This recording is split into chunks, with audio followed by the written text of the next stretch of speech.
White Nights. A sentimental love story from the memoirs of a dreamer. By Fyodor Dostoevsky. Read by Luke Thompson. Or was his destiny from the start to be but just one moment near your heart? Ivan Turgenev.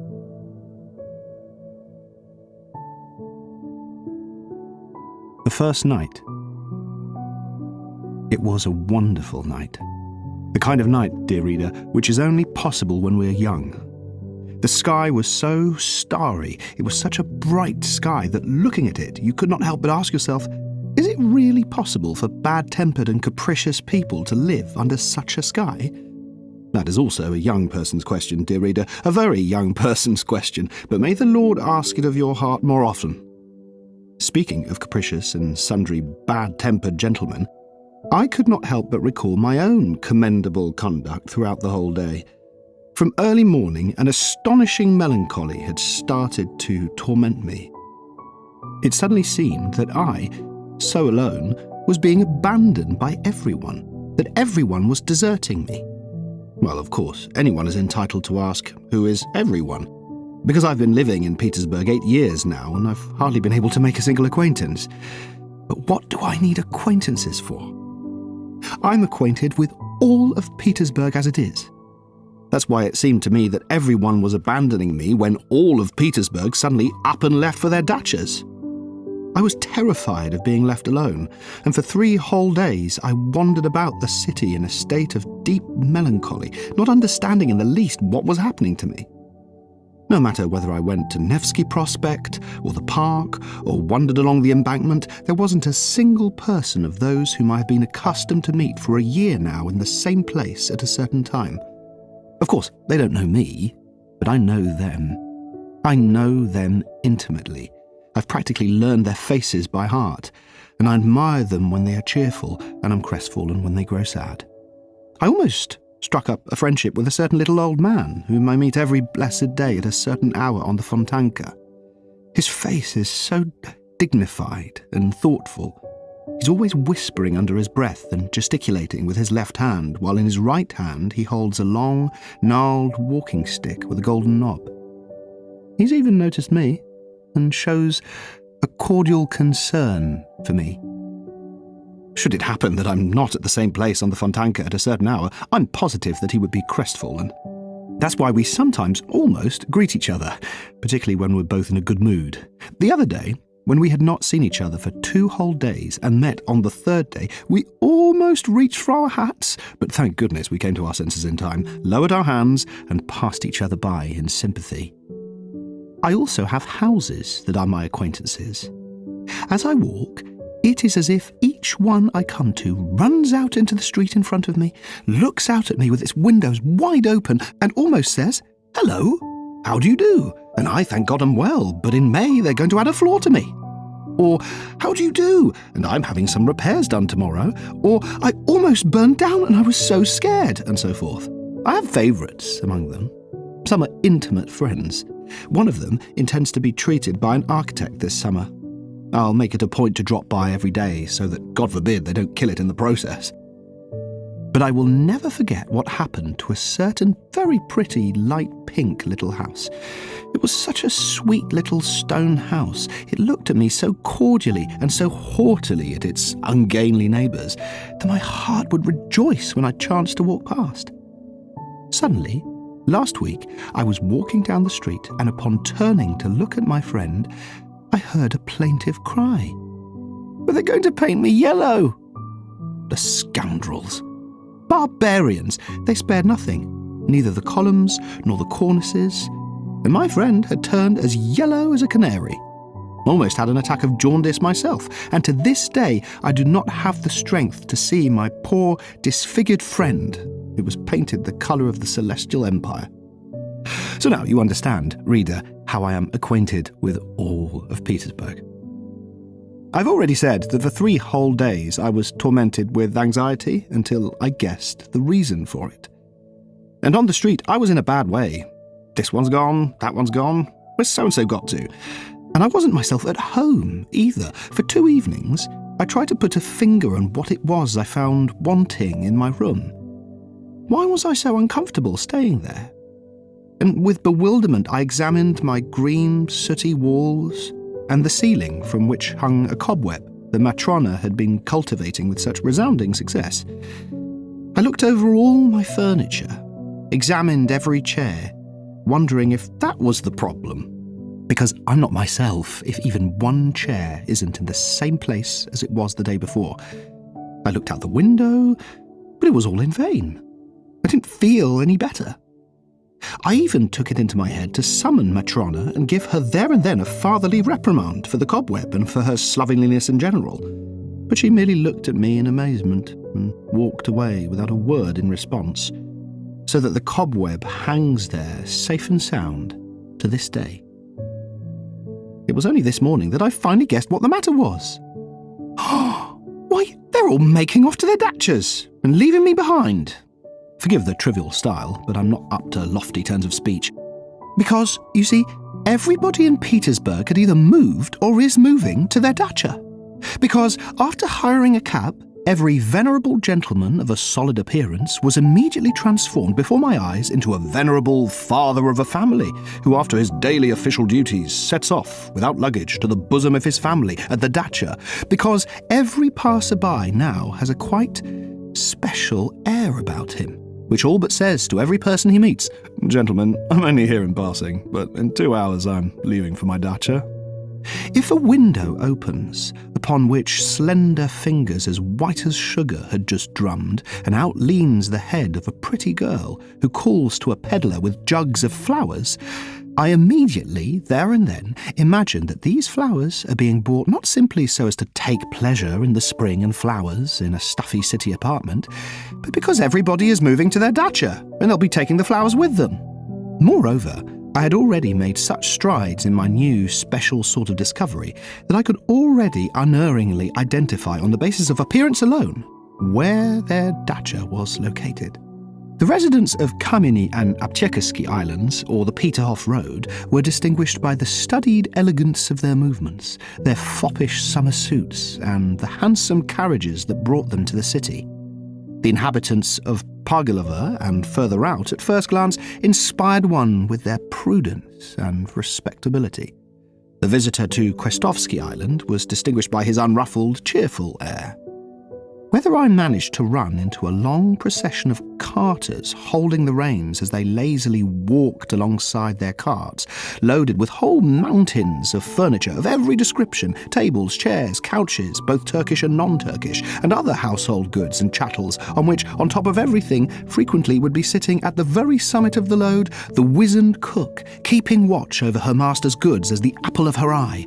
Whether I looked at the boats, heavily laden with household utensils, as they glided down the Neva or Fontanka to Chonnaya River or the islands, the carts and boats increased tenfold, 100-fold before my very eyes. It seemed as though everything had up and left, that whole caravans had moved to the dacha. It seemed that all of Petersburg threatened to turn into a desert, so that in the end I became ashamed, hurt, and sad. I had absolutely nowhere to go, and no reason to go to a dacha. I was ready to leave with every cart, to drive off with every gentleman of venerable appearance who was hiring a cabby, but no one, absolutely no one invited me. It was as if I, indeed, was a stranger to them. I had been walking a lot and for a long time, and I had already completely succeeded, as was my wont, in forgetting where I was, when I suddenly found myself at the city gates. I cheered up in an instant, and stepped to the other side of the barrier, walked between the sown fields and the meadows, oblivious of any fatigue, but sensing with all my being that some burden was being lifted from my soul. All the passers-by looked at me so cordially that we practically bowed to one another. Everybody was so happy about something. Every last one was smoking a cigar. And I was happy as I had never been before. It was as if I had suddenly found myself in Italy. Nature had so strongly affected me.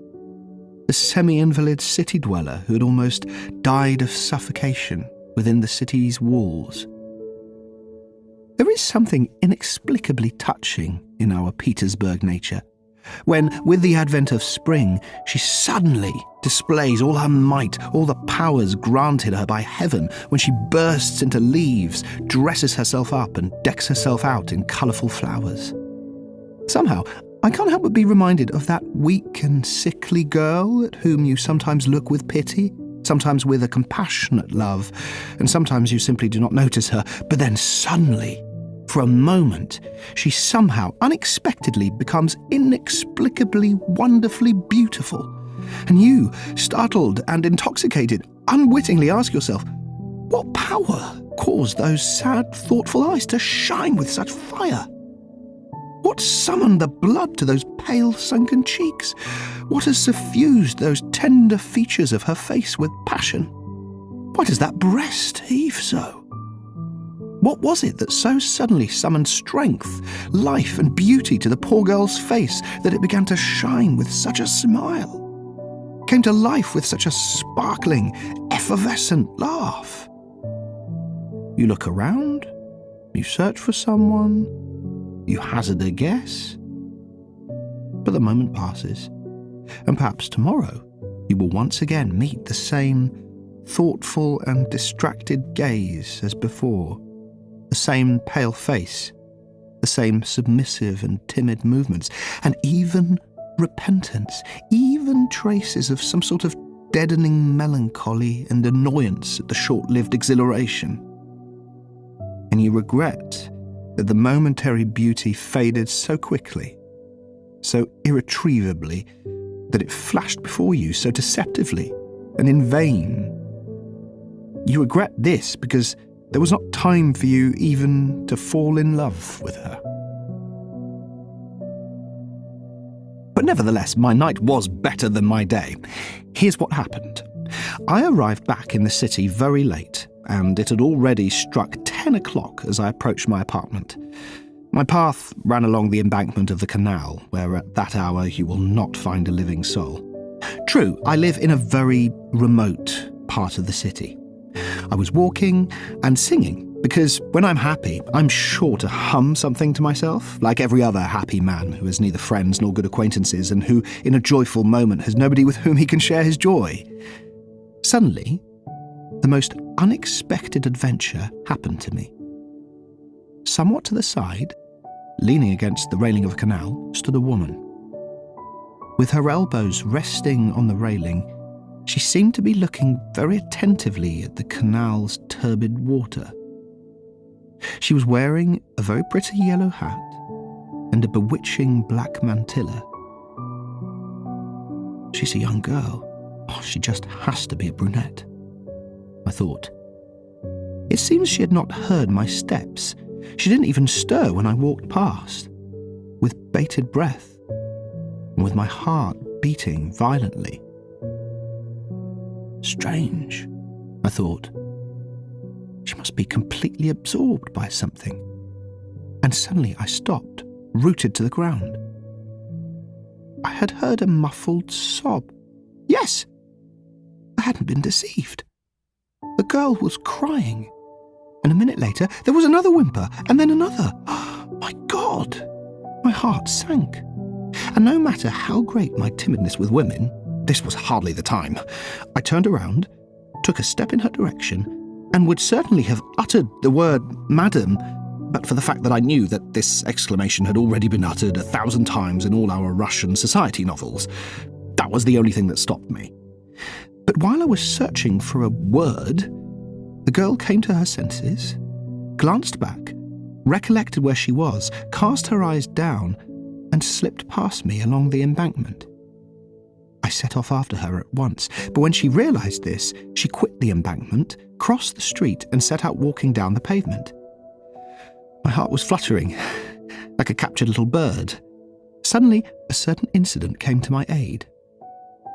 On the sidewalk across the street, not far from my unknown girl, there suddenly appeared a gentleman in evening dress, a man with a solid number of years behind him, but whose gait was anything but solid.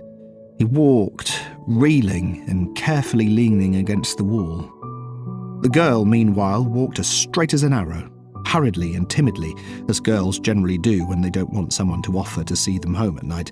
And of course, the teetering gentleman would never have caught up with her if my good fortune had not given him the idea of looking to unnatural methods. Suddenly, without saying a word to anyone, my gentleman darts off and flies as fast as his legs will carry him. And running, he catches up with my unknown girl. She was moving along like the wind, but the staggering gentleman was overtaking her. He had overtaken her. The girl cried out, and I thank my good fortune for my excellent knotty walking stick, which just happened to be in my right hand on this occasion. In an instant, I found myself on the sidewalk across the street. In an instant, the uninvited gentleman understood what was what, took into account my incontrovertible reasoning, fell silent, and dropped behind. And only when we were already quite far away did he reproach me in rather energetic terms. But his words scarcely reached us. "Give me your hand," I said to my unknown girl, "and he won't dare bother us any more." In silence she gave me her hand, which was still trembling from nervousness and fright. Oh, unbidden gentleman, how grateful I was to you at that moment! I cast a cursory glance at her. She was very pretty, and a brunette. I had guessed right. On her black eyelashes still shone the tears of her recent fright or former sorrow, I don't know which, but on her lips a smile already sparkled. She also cast a furtive glance at me, blushed, and looked down. "Now then, you see, why did you drive me away?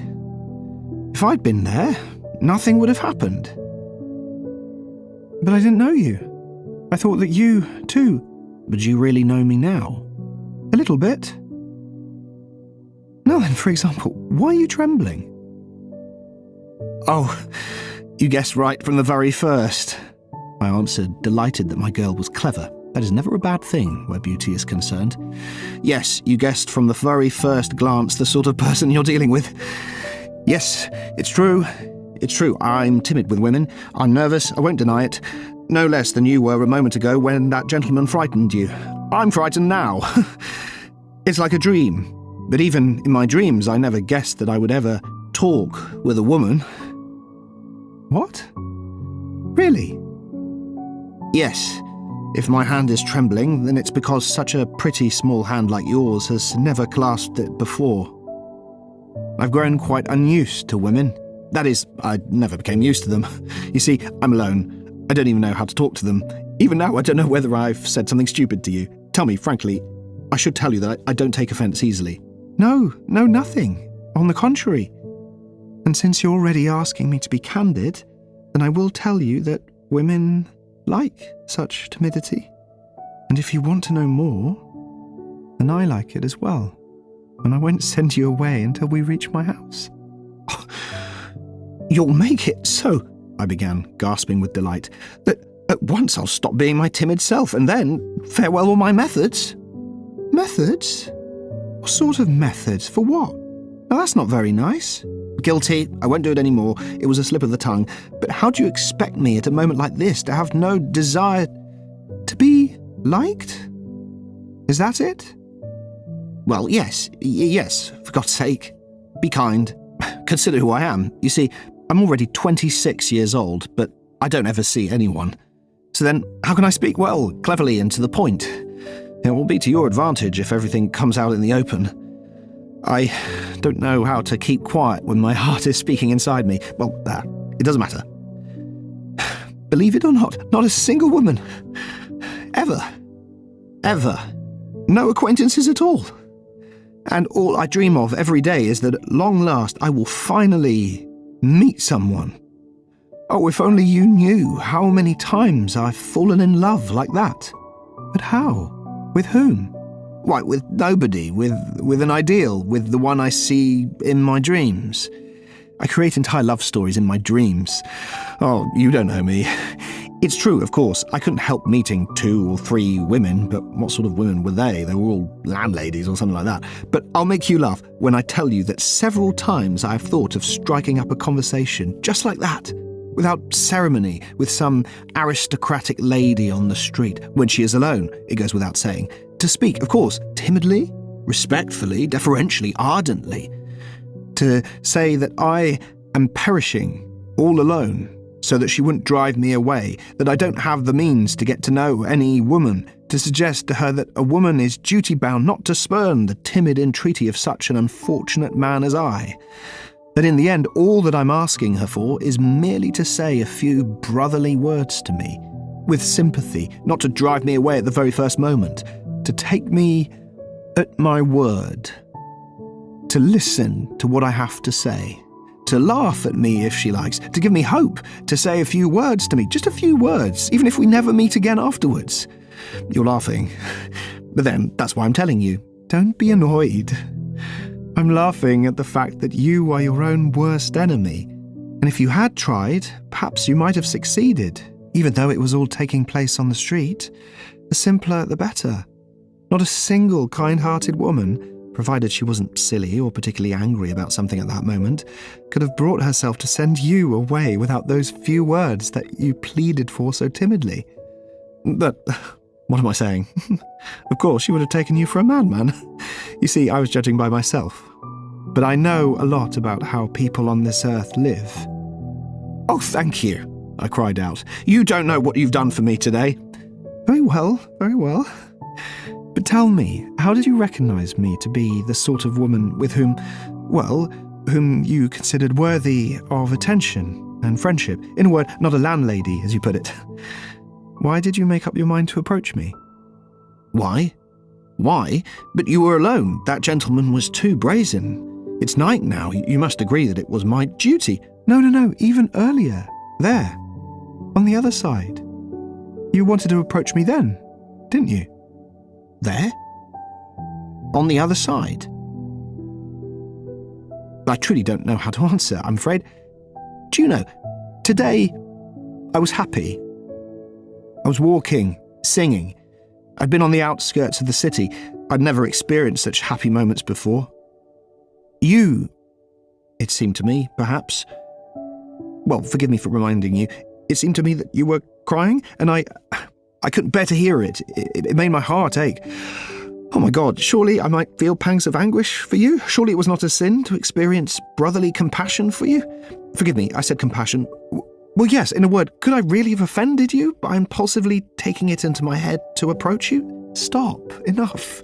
Don't speak, the girl said, having cast her eyes downward and squeezing my hand. I'm the one who's guilty of bringing it up, but I'm glad that I wasn't mistaken about you. But here, I'm already home. I need to go that way, down the lane. It's only a stone's throw away. Goodbye. Thank you. But is it possible, is it really possible that we shall never see each other again? Is it possible it will end like this? There, you see, the girl said, laughing. At first you wanted just 2 words, and now... However, I won't say anything. Perhaps we'll meet. I'll come here tomorrow, I said. Oh, forgive me, I'm already making demands. Yes, you're impatient. You are practically demanding. Listen, I interrupted her. Forgive me if I again say something not quite... But here it is. I can't help coming here tomorrow. I'm a dreamer. I have so little real life that I regard such moments as this one now to be so rare that I can't help repeating these moments in my dreams. I will dream of you all night, for an entire week, all year long. I will come here tomorrow without fail, exactly here, to this very spot, exactly at this time, and I'll be happy as I recall what happened yesterday. This place is already dear to me. I already have 2 or 3 such places in Petersburg. Once, I even shed tears because of a memory like you.